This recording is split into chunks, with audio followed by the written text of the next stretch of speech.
violators of the family and of women. There exists the movement men against violence by men. Do you know about this? It's also in Canada. I know that there are such There are groups. some, Yes. yes. In Israel too. Yes, men And against pornography. It's very Yes. important. Yes, exactly. Men against pornography. Yeah, John Stoltenberg did the best book on that one. They might Refusing to also be mad. important to talk for us. I mean, to have to discussions. talk to them, discussions with them. Yeah? Yeah. They might be open. Yeah, I remember when, years and years ago, there was the first move at Atkinson College, where I was teaching at the time, to try to deal with, to get policies around sexual harassment, prohibiting sexual harassment in the university. Name it, at least. And I mean, what really interested me was how resistant and angry and irrational men were, who actually were not engaged and didn't plan to take advantage of the opportunity to harass, to do this to their students or colleagues or whatever. And I realized then that when you have power, and losing even a little bit of it is really, really frightening. And it makes you angry. Sorry, losing power? Even a little bit of power makes you extremely angry and extremely threatened. Okay, what I'm and that's what one's facing. Now I think, after participating in these discussions and this network, when it's termed in gender terms, it's just male-female, male power or female power. There's no context, there's no matriarchal context, there's no alternative vision, there's no way of grounding oneself or in the fact of the benign female power or power around life. And so what else is operating with the men? What I'm seeing now is, this is not just a system where someone's losing a bit of power or is incredibly threatened by women being able to name something that men have named or have kept hidden. That's a shift of power, okay, but it's not gonna damage them that much. It's also that this system is so anti-human, so completely against how we would want to be organized together. So completely violent, the system, that there's that heightened, it's the sense of a system that's toppling, or a system that, it's not just the individual who's losing a bit of power and gets scared, it's a system that has absolutely no basis in anything that we would want to do as human beings. I keep on going to say any natural thing, but you see what I mean? So there's that incredible thing. And when we're talking matriarchy, we are talking about brothers' roles, uncles' roles. We're talking about an acknowledgement of forms of power and priorities that people can share, which gives a place which isn't insecure. It's not, there's this zero sum of power, you get some and I get less. Not to say that it solves a problem, but it's a new understanding on my part that a frame of some other elements of significance of a different framing. And I've been rethinking numbers of things around that. I know the idea of mothers rushing to the defense of sons or brothers. A lot of the women's peace initiatives, or the stuff that in Ireland when the woman's brother was beaten to death in a pub and no witnesses would come forward. These four sisters formed an incredibly powerful peace movement in Ireland. And you might think this was colonized women rushing to the defense of men, but it's not. It's all in, it's not. It's power of matriarchal connections. And the same as mothers and sons. Adrienne Rich writes in her book, A Woman Born, that if we want to get across the river, we have to leave our sons on one side. In other words, we can't be tied to them. But with matriarchal mothers, it's different.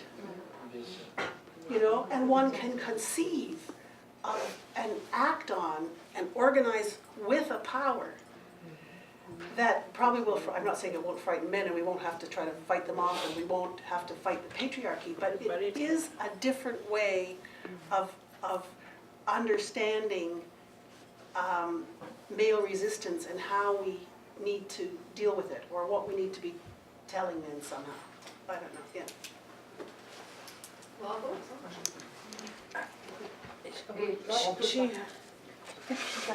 Angie has said it so much of what I wanted to say, because I think the whole question of dealing with the system should not escape our mind. Right. And the moment it escapes our mind, then we fall into the trap to be good engineers of those women studies, to become gender studies, or to become whatever they want. So for me, the focus is that this system, which is patriarchy, which is market economy, is the problem. We've found a solution, and we are in a paradigm. We have already shifted. We are in a paradigm. A new paradigm. Me, I'm in a new paradigm. And I want you to walk with me to the new paradigm, because it works. And that is where you have the gift economy, which must replace the market economy, and we don't need to justify. I don't need to be an economist. Oh, what I need is to know an economy that gives the lifeline is the gift economy. They will even tell me subsistent farming, it doesn't work, but I know that is what works instead of large-scale farming. And they will want to say it's not effective and it's not, health cost-effective. Those are their language. So in this room, I see we have the solution. We have the economy, theoretical, practical, and with experience. Then we have the manifestation of power. Matriarchy power, not patriarchy power. I don't know why you are afraid of taking power, because we must be in a position to be able to manifest, to exercise that power that is inclusive, holistic, and consultative, and in dialogue. And that is all what matriarchy is. It is not that it is so much embedded in the woman identity. It is the practice. It is the service that it gives to humanity. It is the solution that it has to the many problems of humanity. And this is why I'm saying, for example, from my country, the importation of the patriarch market arrangement so far has not distorted us. Because like in my community, the Kikuyu community, which is patriarchy, but the matriarch is the heartbeat of our community. Because my brother, who is from the patriarch arrangement, connects with my power as the sister and connects with the mother. So the whole question of where societies locate the power of matriarchy, even within the confusion of the patriarch arrangement, is so clear in very many communities and very many societies. And I'm only saying patriarchy market economy has not conquered the world absolutely. It wants to cheat. That's why it wants to say we are essentialism or whatever they want us to say. We are not. We are real, very real, and in action and active. Where, when you embrace patriarch power, then you reduce the tensions of power relation, because it is inclusive, it is in harmony, it allows participation of every member of that community. Whereas the patriarchy one, because of the control and domination, it is only tailor-made to one arrangement where everybody must fit in order to be perpetuated for the expediency of profit. So I think these are things that scholars can explain and write and say something about them. But in real life, patriarchy market economy, I want to attest, it has not occupied the people of the world in absolute the way they want to want us to imagine.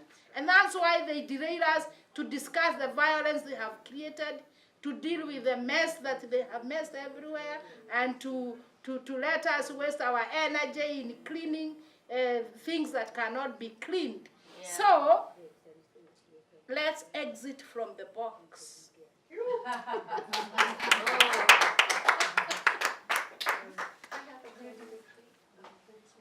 Heidi? I wanted to answer to Angela, or elaborate your thought a little bit further. I feel often very uneasy when the discussion comes to women and men. Where are these women? Where are these men? It's the same way when we speak about mothers in a very abstract way. I really would like to remind us to think in which society, in which framework we speak about women, men, mothers. And men, we have matriarchal men and we have patriarchal men.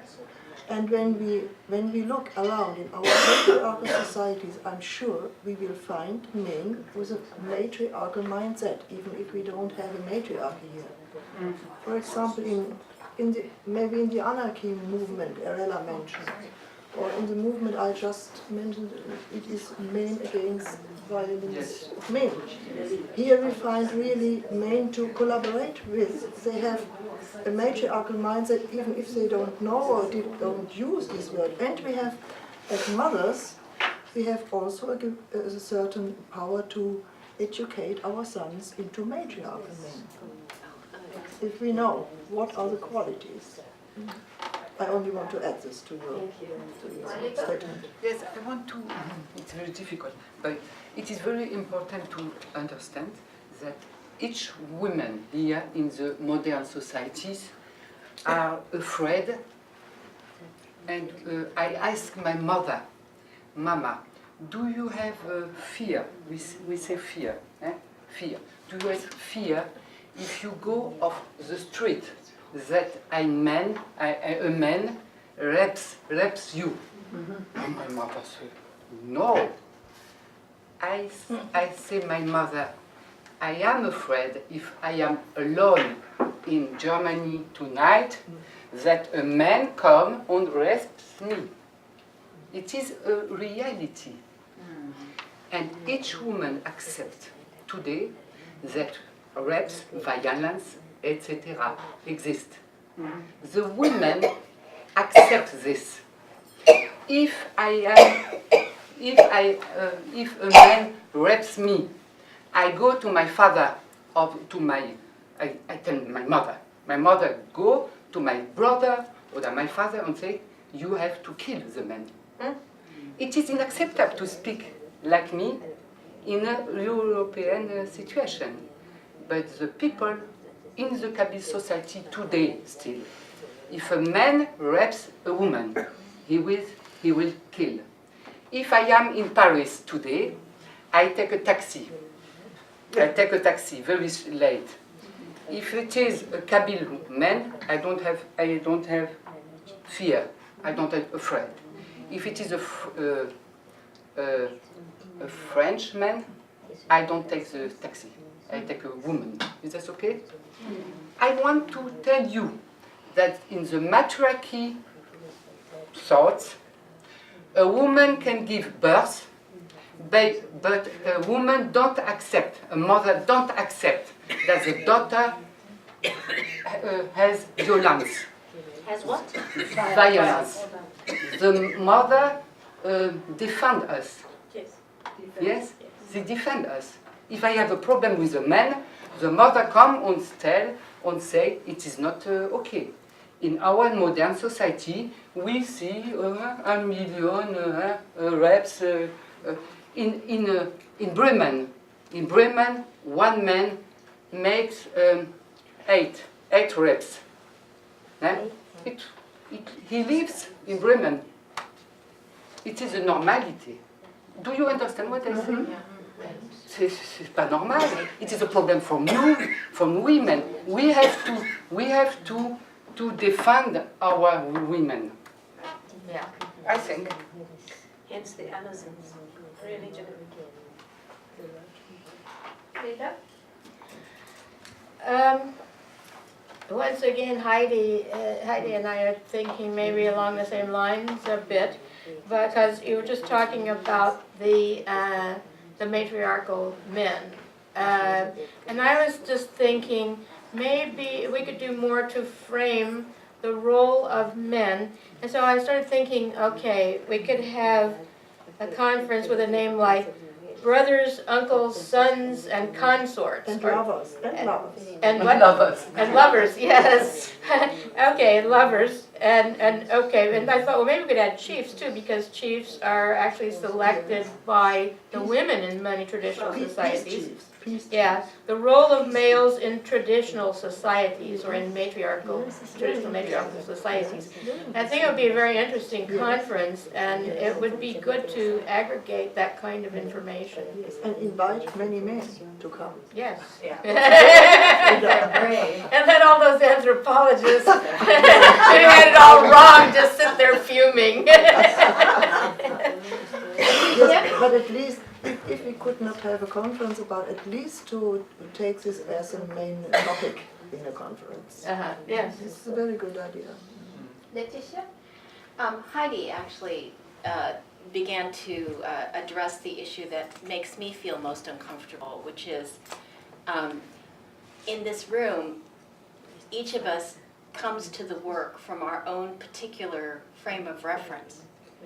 And it's vital that we contextualize the conversation from where we are in the world, because the frame is important to understand the come from, the context.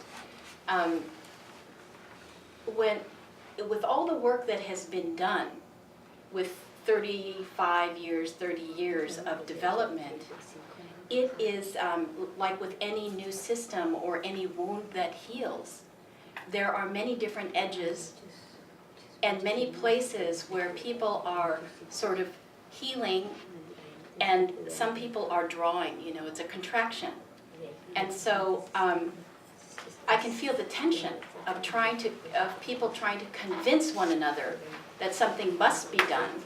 And I want to just say from my point of position that I really accept and I feel heartened at the fact that here is evidence that something is being done. That our nature of being as women together is creating this wave, if you will. It's not a straight line, it's not linear. But the passion I feel that arises in the frustration from our personal lives of not feeling heard, or the fear that arises in the work that we do, while it is an activator in our personal lives, here sometimes I'm feeling myself feeling sick a little bit with the energy that is painful, as opposed to feeling, and I'm taking personal responsibility, I'm saying this out loud for myself, because I know there have been others who've had to leave the room because it's been so intense, not personal to an individual, but in the context of how the energy is being received in the room. What is being put out in the room, as if somehow we are bespeaking this world, and now I have to be the container for rage, which I don't understand. So I just wanted to put out into this room now that if we could consciously perhaps create some level of connectedness, because I felt like all of a sudden I was starting to churn and feeling like, not that it's a negative thing to churn, but we have so little time together, and our time together for me is coming from the assumption that we are all doing the work together, even though we're separate, and that we clearly have differences that are vital, that make us unique and essential in our own right to make the difference where we stand in the world. Not one being more important than the other, or less than another, but that we are each really making our own efforts. And that the inquiry here is not an inquiry about somebody else's purpose as much as, I like the way Karina says, this is my question. I need to put the question in the room. Not to question somebody else about what their value is of what they're saying, because the primary intention is matriarchal in gift economy. We're all here for that same reason.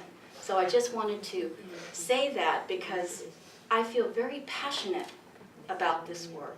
I do know this is the only place that I can see the diversity of the work that is in the world. And I feel uncomfortable when the conversation all of a sudden is shifting around what we do with the men. And not that we want to ignore the sons, but that as part of the matriarchal vision, I can see that. But more importantly, to see how we can support one another in our own works. And if someone here has the work of working with sons, I want to support that. But as a group, I don't feel like that's the whole of what the conversation needs to be about. And so, thank you for... Teresa? Responding to Wahoo, you'd mentioned this the other day, but I had forgotten. Thank you for talking about outside the box again. I'm trying to figure out how to make a way for myself, and economics are involved. Even though I appreciate the gift economy, I think maybe I need to include more. So this is my plan I came up with. My art is starting to come in my business. It's not a box, it's a diamond, technically. I just turned it, I twisted it. And then I made several categories. The first one, inside the box, you might not appreciate, that's okay. It's still a standard. It means rates and fees apply. The next one is called Bella Barter, after my rabbit, and it means considerations made. The next one is called Even Steven. Maybe I'll give you an hour of my time later on when I have a free clinic. As a nurse, you offer me an hour of your free time. The next one is still on the money side, called Why Not? Why not pay your wage? Whatever that is, $10 an hour, $100 an hour, don't matter. You make that choice and you pay that. And then the last one, in honor, something like includes two sides of the coin. The gift economy is free. And I just call it T-Chi, Teresa Chi. So free to 108, and then I will make the decision if you have to pay nothing or you get to pay the special 108. Anyway, I just wanted to, again, that's in my own little world, but I'm trying to step out and make a way for everybody to come play, irregardless of their situation, income. Thank you for the connection. Jess? Well, I suggest we stand up. Yes. I agree. Maybe we could hold Yeah, hands. so we do a breathing exercise. Maybe we could do a breathing exercise. Yeah. Just move a little bit, maybe. If you want.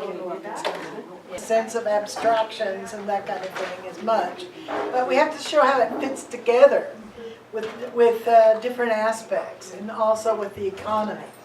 And Heidi's been working on that for a long time, but I don't know if we really have an idea of it as an a system opposing patriarchy. Or, you know, I don't know, some people say only patriarchy is a system and matriarchy would not be a system. That's right. It depends on the definition of system. And I think it would be, it's important to frame our individual stuff in terms of a bigger picture all the time, I think, and in terms of a system, because we get lost on the individual level and without making the connections. Are you asking? I'm just replying to Angela What was that? an hour or two ago. Jen was on the list. Seriously, what was that? Jen was on the list. Oh. I want to hear what because then I'll understand it maybe a bit differently if I know what it was in reference to. I thought I knew. You were talking about systems. You were talking about patriarchy as a system. Oh yeah. And then Wahoo also, and so on. Can I make a suggestion that bothered me throughout the years of gift-giving thinking? Let's think practically. Let's think about the matriarchal system working in the West. Okay? If we are talking not in abstract. I mean, let's talk practically. What we want, what is our vision in the West? I mean, we know matriarchal studies, we have the models. What vision do we have for our urban life, for our modern city, for our internet, you know? This is at least this bothers me. I mean, how I can say that one thing is to dismantle the state, you know, the state. Not really. I mean, to build small communities, a network of small communities, to dismantle the urban life. Urban life is one of the main problems. We have to call it. You know, urban life is the source of, it's a lot of diversity and interest and, you know, blah, blah, blah, but it's crime and it's disorder. And I mean, I'm not for order, but it's, it needs a police, it needs a military, and I mean, so we are talking about a network of what? Of small communities.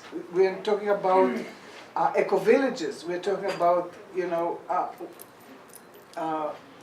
I'm into criminology. How do I keep asking my friends in the matriarchal studies, how do you cope with violence or outrage or disagreements? You know, I think if we want to be specific, at least to our Western friends, our Western allies, we have to think, we have to come up with practical solutions, practical models.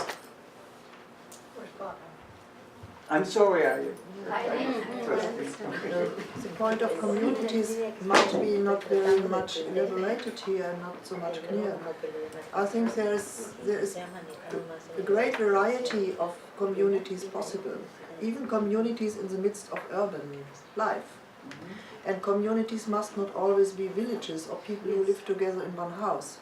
For example, neighborhood communities in cities is very important, and it exists in some special parts of a city. It exists since a long time, or as a neighborhood communities or generation houses, all right, or even houses where different generations live together, but it's a community in one house.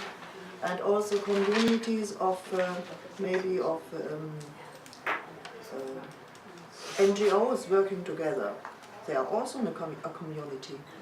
Or communities of friends who share a special interest or a special work together.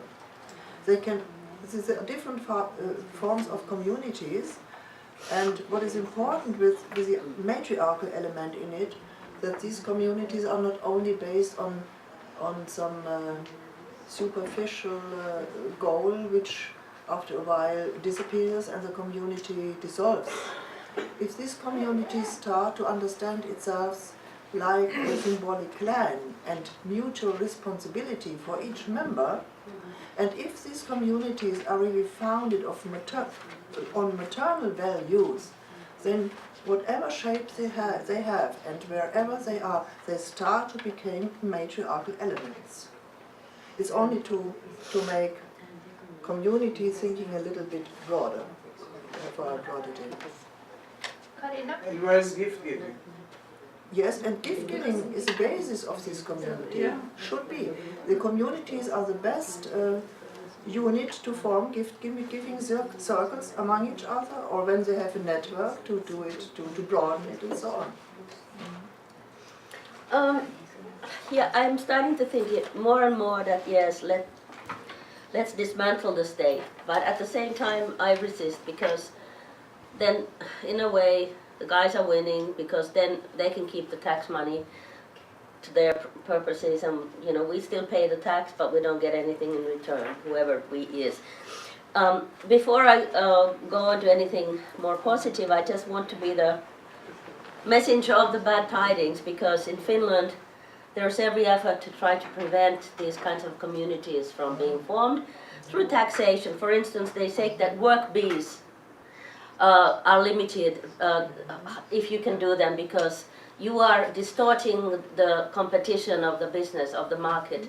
So if you do something free, you are preventing someone from making profit. So for instance, my husband, who used to be a football star, he's now got his football, older football players kind of organizations. And they try to do voluntary work with young guys to teach them football and whatever. And they used to do to move offices and to do cheaper moving than the market. And now they are faced with paying taxes. So the basis of their charity, or whatever you want to, gift giving, is destroyed. Also, they are planning to privatize the state-owned land, which is the biggest threat now in Finland, because we have this culture of every man's, sick, every man's rights. So anybody can go to the woods to pick berries and mushrooms and whatever. And we have actually now a lot of Thai people coming to Finland. They are used as cheap labor to pick the berries, because the Finns won't do it so cheap as they do. And now somebody has realized that there's a big market in commercializing the forests, and having the cheap labor come and pick our mushrooms and the berries, and some company will make the money out of it. So we are really worried about whether we lose the rights to sustainable foresting and so on. Even wood burning, which I'm in my own house, we have wood burning sauna, outside, inside, and then we have a very energy saving huge oven which heats the whole house. But in Sweden, some circles are trying to say that it creates a lot of pollution, yes. So maybe we should limit people using the wood. So all the ways to be sustainable, there's like always new blocks trying to prevent it. And so there is, I shouldn't just say that there's a reversion of the direction of the gift. I think they are trying to prevent the gift in every way, to make sure that everyone's dependent on the market. And Hilkka Pietilä, whom you may know, she has written a lot about the fact that we're no longer being taught all the basic skills of survival. And in the schools we are taught technology and this and that, entrepreneurship and whatever. So people don't know how to sew anymore, they don't know how to use the carpentry. So we are dependent on everything on the market. So that's why I feel that it is so urgent that we do something before. It's a generation that has no survival skills left. And I'm willing to also think of any alternative ways of living or whatever, so that I don't have to struggle within the system. But I'm really scared of these limitations, because the electrical companies are so greedy. They don't want people to start saving electricity or by using firewood. In Finland, in Germany, the situation is better. So I guess I didn't have anything very positive to say, unfortunately, but I think we have to be realistic about the threats, keep them in mind, and think of ways that we can prevent these horror stories from happening. we're not there yet, but they're trying very hard to prevent. And also, sorry, one more example. Associations. I've co-founded with some women an association to help migrant women suffering from violence, and we were given 200 euros to start the action, which is like a big insult. In other words, we couldn't start it with any kind of funding. But not only that, they are planning to force all associations to use official accountants for their bookkeeping. And to take an official accountant is so expensive that the whole budget of a voluntary organization would go towards that. So there's also an effort, I don't know if it's conscious or not, to prevent organizations, associations from functioning. That's how serious the situation is. Are you finished? Yeah. Jen? I just want to add just one little thing. There are certain things which are for free. There's solar energy and rainwater. So if you want to collect rainwater, you can use that water and nobody's going to charge you for it. And the same is solar energy. You can take it from the sun and you don't have to pay for it. How come if they come up with a sun power tax? Maybe that's tax solar power to pay solar power tax. For rainwater. Off their own roof. Sorry. Rainwater, you collect, I tell you just a case of two families in a big town like Cali where there are 8 million inhabitants, and these families have decided that they don't want to pay anymore the water for the consumption of water. They start the collective rainwater, and from that and that they use that rainwater for everything, because the rainwater is almost completely clean, and they use it for washing, for everything, for watering the plants, for cooking, for all this. And from having a bill of something like $100 a month, she ended up having $2 a month. So the water company came and investigated them, because they say, how is it possible? What have you been doing that you know that your water bill is so different from the rest of the neighborhood? Then they say, well, look what I do. Look, I collect all my rainwater. Jen?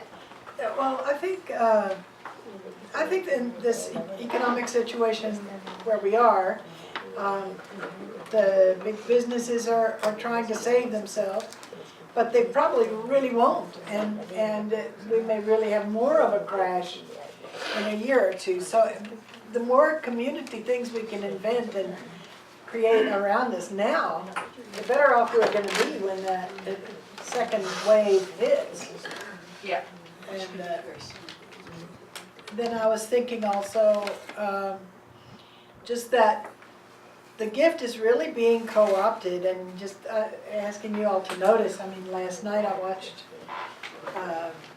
TV, and it had crayons, the gift of color, and there was the gift of red, the gift of green, and showing all of this, a whole language about the gift and the ad for Crayolas. They've co-opted you already. Yeah, they have. I mean, that's becoming very popular. So it's just a question that it doesn't get so diluted that nobody can even tell what it is anymore, because it's become an instrument of commercialization.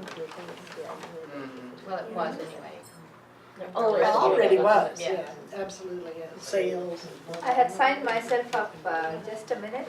Angela said that you can harvest rainwater. In India, firms have come up with rainwater harvesting. Yes, They're teaching people how to do it. South Indian. That is South Indian? No, from South India that they are coming. Wahoo? As I listen to you, Karina, I wonder, the mobilization that has been going on in Europe, especially on the issues of who the Greens were, the anti-war movements, all these issues, what has happened that people don't see what you're explaining is the structural adjustment programs that have been happening all over the world. And the question of imagining things are going to change. They will not change. It's going to be worse. And we've left the world to be guided and driven by crazy and mad people. They can't understand these things. And they know anything that has a life beat is a mirror to their insanity. And that's why perhaps even the gift is getting now that kind of, interpretation and interference. So it is the question of being very conscious strategically on what people are engaging with. And as I sit here, I fear if people went into panic when we already have a framework to be able to organize and mobilize on the gift economy as far as the economics are concerned and the matriarchal power relation, which we have been discussing again and again. And I'm saying this because all this that you are beginning to see are things that has happened elsewhere. The structural adjustment programs destroyed us in the 80s and the 90s. And that's how the gift just had to make an inroad in our societies, because that is the only thing that could keep the communities to begin to connect and build from the ashes.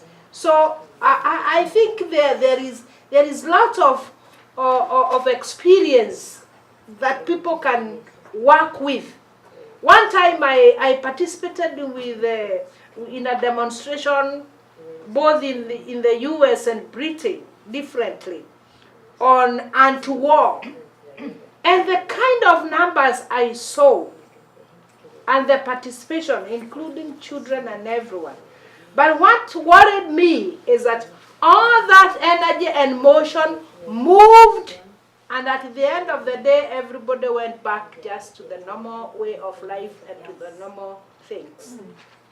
So this is what we must find a way of waking up people from this part of the world and use even the opportunities that there are. Information well articulated and well presented is easier to be taken by many people here because they can read and understand a few things. Nonetheless, people are still organized in those movements. But as much as we might not want, but I think it's time for political action. And political action is a question of speaking out what this gift economy is all about. Yeah, is it? I just wanted to respond. When I returned to Finland after 17 years in Canada, I was precisely bringing the information about how the gifts had been robbed elsewhere and how this was going to come to Finland too. And they never believed me, and that's why maybe I didn't retain my position in the university, because I was constantly speaking up when it came to performance evaluation, all these new things. I said, don't go there, and nobody believed me, so that was very frustrating. But right now, when I go back to the airport and back home, I wish I had like one page that I could leave at the airport, that I could give to the people sitting next to me on the plane. Imagine all of us from all around the world, if we had even 100 pamphlets or something that says, get in touch with gift economy, find out what we can do. These are the most dangerous things that you can expect, blah, blah, blah. I mean, I noticed that the business world, they have their magazines everywhere at the airport. And I have always wondered, how come no left-wing or green paper exists anywhere in the airport? So it's money again. But I've been always planning that I will put these things in between, the newspapers or the magazines that people pick. Well, let's do it. Who will do that? But I think that's why we would need one page That's what this I'd like kind to of, do. One page. and the waitresses in the restaurant, wouldn't we want to leave them something? Yes. You know, whenever we meet people that we think should know about the gift, well, everybody should know about them, but you know what I mean. That it would be, we can't give them the entire books or whatever, but if, and I think our manifesto is great for certain circles, but not for every Joe Blow or. It could be designed to just be printed off your home printer, so you could print off a few and have them in your bag. Yes. And translate it to all languages. Yes. And translate it into your own language, you who are here. But someone needs to write the text to go on it. We need to. Can you can make this? Well, if you'll give me the text that you want to say, that what this organization is about, I can design the PDF flyer that you can print in English. Then someone else can translate their language. Yeah. You can make this. Yes. We can do it together. We should do it together. We should have a committee to do it because otherwise we'll spend the rest of the meeting doing it. Well, it also, though, would perhaps frame the essence of the message that you want to get out. Wait, on the committee, can we take that to action? And who will be on the committee? Can we have the volunteers for that writing of the manifesto committee? Yes. Can we do that Be now? on the committee. And can that be minuted and taken forward by you one? Who wants to be on the committee? Well, you give me the information, Okay. and I'll get it laid out, but I don't feel like I need to write the manifesto. Who else wants to, okay, well, Patty? Can I say, you know what? If we took a Angela. little time to brainstorm I think we could get the ideas and right put some here. ideas out and then have a committee to go away and sort it. because Can we do it via email? Tomorrow, I can't possibly. We haven't much time. Can we do it via email? Email very effective.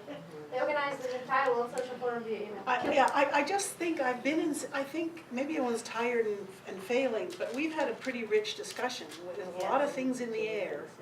And if we give ourselves a time limit of 7 minutes or something, and people just threw out crucial things, everyone threw out crucially what we thought was important. It wouldn't take a lot of time, but there would be something for the committee to take away. And then we would also be able to do that together here politically. We would hear what we all thought was crucial. Well, I've been trying to promote the gift economy and write about the gift economy for a long time. And I know it takes concentration, and there are a lot of different things that I would want to put in that maybe are not the same things that you would want to put in. Heidi has been doing the same with matriarchal studies for many years. So I think maybe Heidi and I ought to do it together. Okay. And then we'll submit it maybe to you all and see if you have additions. And are you? Or any I think that's great that you're willing. I'm asking though, would you like not to hear from us before you start, even if you could ignore us if you didn't agree? Well, Just okay, because we would find but each let's other. do it tomorrow. Do you mind? I mean, I just- No, or everybody can write their piece, you know what they want to say, they can all contribute on a page and subscribe to Jen and then she can incorporate everything, you know. I think we can do that also. I was really impressed with that. When I delegated before, I took it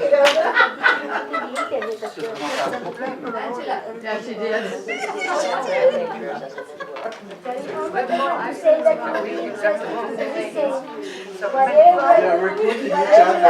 It actually exists now at the Brooklyn Museum, and it teaches women's history.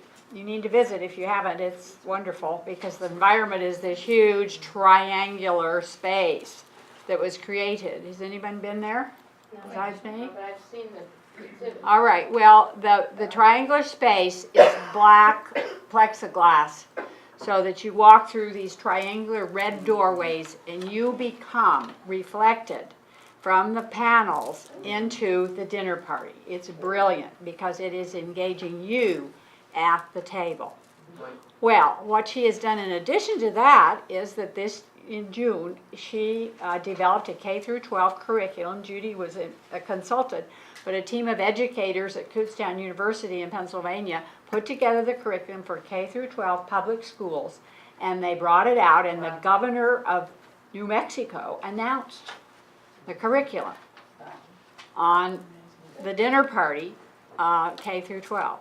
That's a remarkable thing, because they fought it tooth and nail, even in Congress, and they demonized it, but she's done it. And she's good at working with teams, and that curriculum team did it. And I would hope that there's some way to put your research in a curriculum that then can be sent out there. Well, I'm not a teacher. Maybe somebody that's a teacher could help me do that. Yeah, or a teacher's institution of some kind. Kutztown was the old normal school, and then it became a university. But the curriculum development people are very good at that. And I don't know if there's anyone in this group or in the movement that you know that's in curriculum development. It's not my field. Anybody else know of anybody? I've worked in it a little bit, and Debbie Weingarten has worked in it as well. Well, do you think that would be a valuable? Yes, I think it would be a valuable Tool? thing. It wouldn't. You'd need to get connected up, as you were saying, with teachers groups, and you'd have to find somebody who was sympathetic to it to test it out and so forth. But, I mean, you've already got that school going. Of course, it's a Montessori, so it's a different style of curriculum than what's in the public schools. But So it should make it easier. yeah. Well, if the Montessori was a start, Well, maybe the first thing to do would be to get the Judy Chicago curriculum and see how it's set up. it's actually online. Oh, good. So it could be, I mean, I've really put a lot of research into the model of that, and so it could be like a template, at least for starting, yeah. But it should be transferable beyond American schools to all our schools, really, in essence, if it's good materials and a good. Well, but if it started and then it got translated to the various areas of the world, it just needs to be brought together and developed. Yep.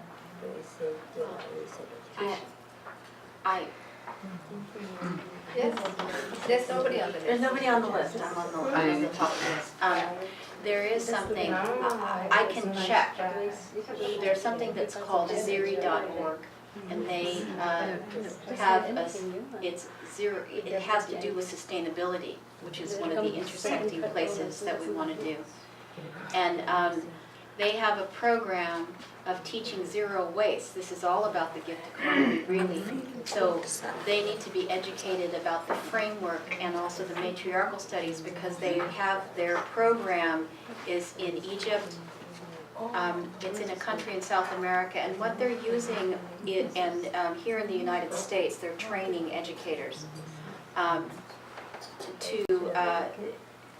to make it localized. They work with the local community to use the folk tales or the creation stories that integrate into the curriculum that show these values.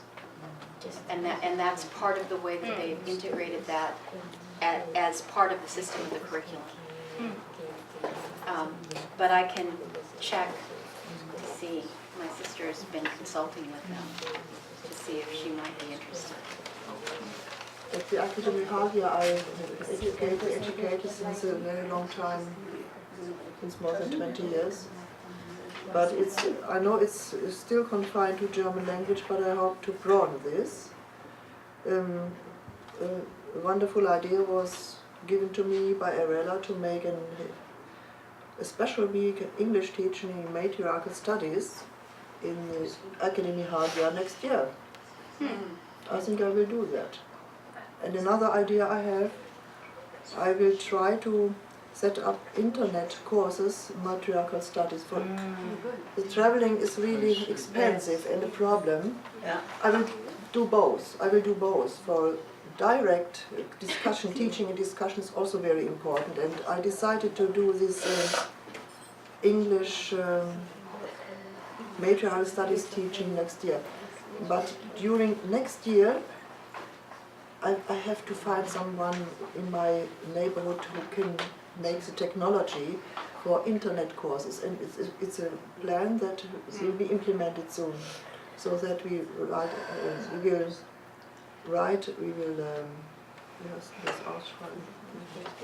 we will propose internet courses, and for this I have to develop a curriculum, quite clear, a curriculum which can include everybody, the academician and the housewife. But this is a way of teaching academia here anyway. And so we will have curricula there. I hope it will be helpful to spread it like you gave your ideas and so on. But we will do this very soon from this academy, starting in this academy, and then I hope you have a lot of ideas, which I heard already, how to spread it further. Great. Yeah, I was interested earlier today, Heidi, when you were talking about different kinds of alliance groups that are automatic, ecological groups, indigenous groups, anarchists, that kind of thing. And this may really be totally just not correct at all, but I'm thinking of another possible group, and I want to describe why. I had 4 older sisters growing up, and I watched each one of them. This was America, you know, but I watched each of them step through this awful series of landmines, and sometimes they got their, you know, legs kind of blown off and things, navigating the course, the kind of patriarchy that I was, you know, growing up in. The landmines that were thrown up as their sexuality blossomed as adolescents, and all kinds of questions about, you know, when they could have a kid, or were they going to get married, or who was it going to be, or did he have enough money, you know, for her to have a kid? And then if he didn't have enough money, and then if he, you know, got violent, and then what? And then she'd have to leave, and then she wouldn't have the money, and then, do you see what I'm saying? These, like, this horrible kind of nexus about just the natural blossoming of the young female's sexuality and reproductive process was just so fucked up. Now this might sound really dated, and I know that conditions have really changed, but this is a subject very dear to my heart, because it happens in so many different cultures, in different ways. It's just exquisite, the inventiveness with which what I call patriarchy interferes with this very natural process. Like, they always have some idea, like you have to go to school, don't have any kids, or get all these injections, or, you know, I mean, it's just endless. And then when I started reading about the matriarchal societies, my mind was just blown, because I thought, wow, look at all this, and I'm sure this isn't true of all of them, but this is the picture I have. Look at the incredible protection and respect that is extended to this young woman as her sexuality blossoms.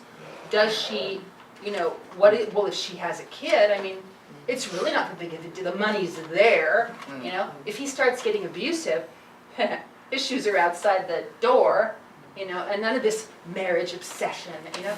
So, I mean, this is what totally won my heart. It's what converted me to, like, matriarchal social order. Was because if you mess up, in my view, if you mess up a young woman sexually and reproductively, you know, you don't have to do anything else. I mean, she's going to be grappling with that and all these horrible, you know, psychological and also physical consequences for the rest of her life. It's a great way to sabotage the female sector of the species. And matriarchy, as my understanding of it, it's like totally organized that shit is just not going to happen. You know, there's all this incredible bear energy around it, around the young woman and her safety, and her children being safe from, you know, domestic violence and incest and all these things that are just epidemic. So anyway, so that's kind of my question about, like, other possible alliance groups, because I don't know what they call themselves, but there must be they just must be all over the world with all the problems that there are in this realm, in this particular realm. And since they're within a patriarchal context, they may very well have no idea that there's a social model where these things are not even an issue. Yeah. Anyway. Thank you, Frida. I think this is really interesting what you said, and very moving as well. but how to convey these decision traps and so forth. I was thinking about something that Vancouver Rape Relief and Women's Shelter does just about every year. They have a thing called Walk in Her Shoes. And you come to it's called a Walk in Her Shoes. And you come to the event, and you have some choices, and you walk, as if you were the young woman, so you have some choices, so you choose one of those things. And then you're faced with other kinds of things happen, and you have other choices, and so forth. And, it's just to kind of give some idea of the sort of traps and just what you're talking about, the landmines that are there in the terrain. But they do this live, and I think that it's very, very effective to do it with other people, live. But also, I think it would lend itself actually to internet, even gaming, if you want to call it that, or whatever. Something where you can show these kinds of paths and decisions. You can also show alternatives to that. Then you find your way into the matriarchal structure, and then things look really different. So. I have to add a comment on that because I work with a lot of listservs. I'm in a lot of associations. What we found out is that the men started laughing because they really started to minimize and really, really marginalize what the whole thing's about. So it became more about stiletto heels, all these other types of things. And we really, the surveys, even the impact on the internet from a lot of the university campuses do that. And it's gotten to the point that most of the men who stop rape and the violence prevention on campuses no longer want to do. But I hope most communities have them, and ours is certainly very busy, sadly. They can't accommodate all the need. There are also books that have two different endings. You choose which ending according to wherever you are. And one ending could be what happens in U.S. society, patriarchal culture, whatever, and another, the ending that would happen in a matriarchal I think that would be great. And that would really be helpful to these women's safe houses, because the return rate is really pretty high after the first visit. Sometimes it takes to the third or fourth before they actually change the dynamic that lands them there. Make the choices. Want to say something? No, I just hand was up a little much. Yes, I'm not sure if my idea is now in the right place, but I tried. It was very moving what you was saying, Kali. And the idea came to my mind that many women are already doing this, guiding young women into a new feeling of life. And these are the many goddess celebrating groups which exist all over the world. We have them in Germany. I do this work also for 25 years. In USA it's even done longer. And here we have not one generation of women. The young women come in. And many women had the idea, me too, to celebrate the young women and give them, I think this celebrating is also a way of teaching which goes very, very deep. This literature celebrating. This can, yes, the information can be spread on internet and by many channels, but to do it everywhere, and I educate many women to do this and continue this, and this is a movement which doesn't stop, and I think it has a high value, because those who do not learn or do not want to, or do not want or cannot learn by words, learn by doing, learn by dancing, by music, and by having scenes about completely different pictures of what female can be.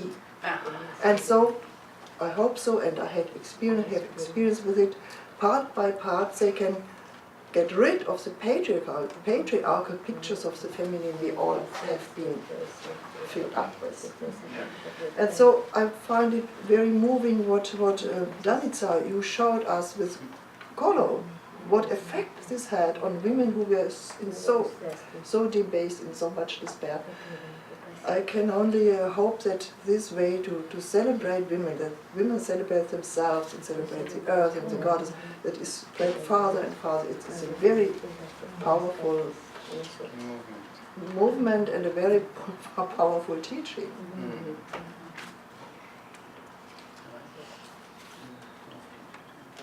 It's not by chance that we do it in the Academy Hage from the very beginning. We do intellectual teaching and spiritual teaching. It belongs together. What women from matriarchal societies know very well, that this belongs together. But we are not the only one. There are many places where this is done. I only want to mention this.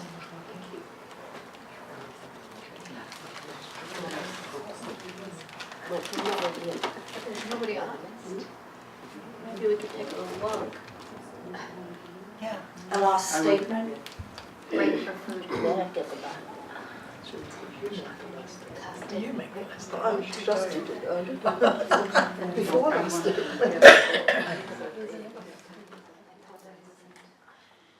Viva the gift economy! Viva! Viva matriarchy! Viva female friendships like Jen and Heidi.